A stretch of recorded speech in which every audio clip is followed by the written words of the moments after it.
રામ તો આ ભરોસામાં જ્યાં સુધી આ ભરોસો છે, જ્યાં સુધી આ વિશ્વાસ છે, જ્યાં સુધી મારા પ્રત્યે આ પ્રેમ ભક્તિ છે, ત્યાં સુધી તમારે કોઈ જાતની ચિંતા જ કરવાની જરૂર નહીં. ત્યાં સુધી કોઈ જાતની ચિંતા કરવાની જરૂર બસ ખાલી વિશ્વાસ રાખજો. ખાલી આ તમારી બે આંખોથી તમે મને ખાલી જોઈ નહીં શકતા. ખાલી જોશો તો આ ચુંદડીના રૂપમાં જોશો, મારા દીકરાના રૂપમાં જોશો, આ ફોટા પ્રતીકના રૂપમાં જોશો.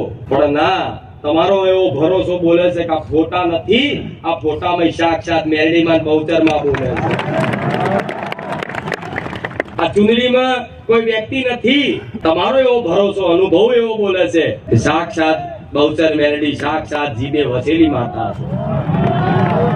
તો મારા ભક્તો માટે હું સાક્ષાત છું, તમારા માટે હું સાક્ષાત છું. હું દુનિયા માટે સાક્ષાત હોવ ના હોવ મને એનાથી કોઈ ફરક નહીં, પણ તમારા માટે તમારો ભરોસો, તમારો એવો અનુભવ બોલે છે કે તુખાર મેરડી સાક્ષાત હાજરા હજુ બેઠી.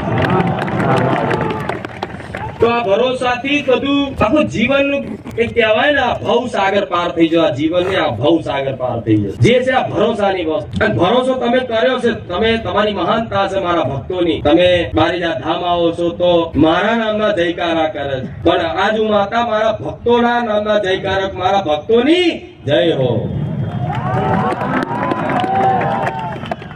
રામ દર વખતે દરરોજ મારા લાખો ભાવિક ભક્તો મારા રામ નામના જયકારા કરે છે, મારી માતાના નામના જયકારા જોરથી એવા બોલે છે કે આખા બારેજામાં એ જયકારાનો અવાજ ગુંજે. તો આજ હું માતા મારા ભક્તો જયકારો કરું છું. મારા ભક્તોની બારેજા ધામ આવનારા તમામ ભક્તોની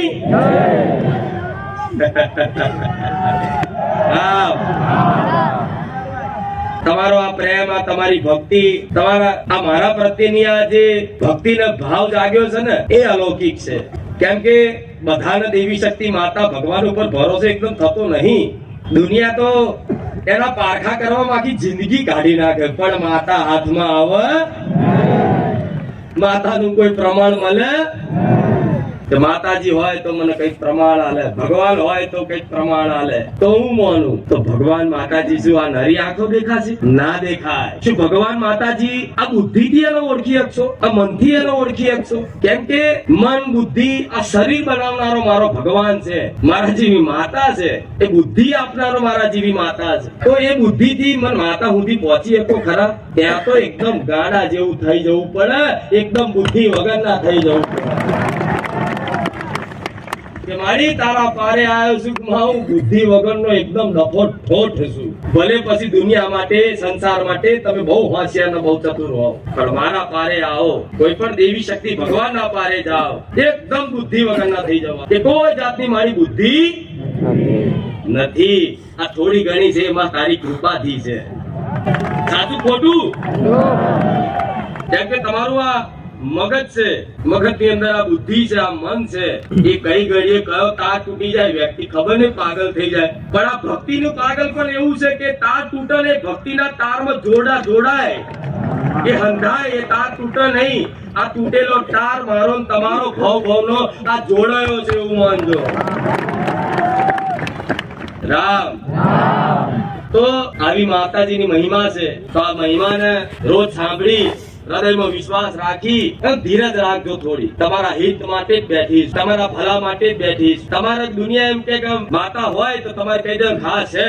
તમારા દુનિયાને કોઈ કહેવાનું છે, તમને તમે મને વિશ્વાસ કરી માનો છો કે હાજરા હજુર માં છે, તો હૃદયમાં રાખજો. તમે આનંદમાં રહેજો, માતા આનંદમાં રહેજો. કેમ કે તમે જે શ્રદ્ધા કરો છો, તમે જે વિશ્વાસ રાખો છો, તમે જે ભક્તિના માર્ગ ઉપર આયા છો, બધાના મતલબ વાતો કરશો ને તો તમે ગાડાય લાગશો. આખો દિવસ માતા માતા માતા, આખો દિવસ રામ રામ રામ રામ, ગાડો થઈ જશું. એવું જ કે છે ને જે ભક્તો મારા ધામમાં આવી ભક્તિ ભાવમાં જોડાયા છે ને, એના પરિવાર વાળા, એના કુટુંબ વાળા, એના સમાજ વાળા, એના ગામ વાળા ધીરે ધીરે ધીરે ધીરે એમ કે છે કે આખો દાડો આ તો માતા માતા. પણ એ બાજુ જોતા આ ભક્તિ નું ગાણ પણ આવે ને, એ મારી કૃપા છે. તેનું આ ગાણપણ આવે ને, એ મારી કૃપા છે કે બસ માની એક વખત ભક્તિનો રંગ ચડે ને વ્યક્તિને, એટલે આખો દિવસ એના બસ માના જ ગુણગાન હોય. આખો દિવસ 24 કલાક ઊંઘત હોય ને ઉઠત હોય ને, જો હરફ હરફ ગમે તે હારી જગ્યાએ ખોટી જગ્યાએ જો જાય તો એના મગજમાં એક જ ચિંતન થતું હોય, માતા માતા ને જો આ ચિંતન થતું હશે ને તો તમે મારા બની ગયા છો. અને આ જ્યાં સુધી આ મન તમારું બસ માતાજી ભગવાનમાં રમી ના જાય ત્યાં સુધી આ જીવનમાં કશું તમે સુખ પ્રાપ્ત કરી શકવાના. આ વાતનો વિશ્વાસ રાખજો. સાચું સુખ ભક્તિમત છે. સાચું જીવનમાં સુખ, શાંતિ અને આનંદ એ એકમાત્ર ભક્તિમત છે. અને તમારા દરેકનો આજે મનુષ્ય જન્મ થયો છે ધરતી પર, તે ધરતી પર મનુષ્ય જન્મ થવાનો ઉદ્દેશ એકમાત્ર જ છે કે ભગવાનની માતાજીની ભક્તિ ઉપાસના કરી લો.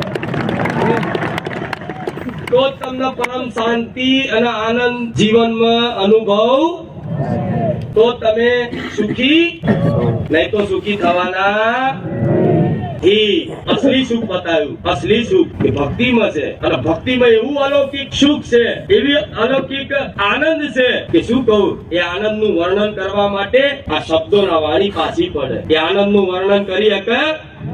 જેટલો આનંદ, અપાર આનંદ, જેટલું સુખ, અપાર સુખ કે જો એ વ્યક્તિને કદાચ એક ઝાટકે સુખ આપી દો ને તે માણસ એ આનંદથી જ ફાટી જાય.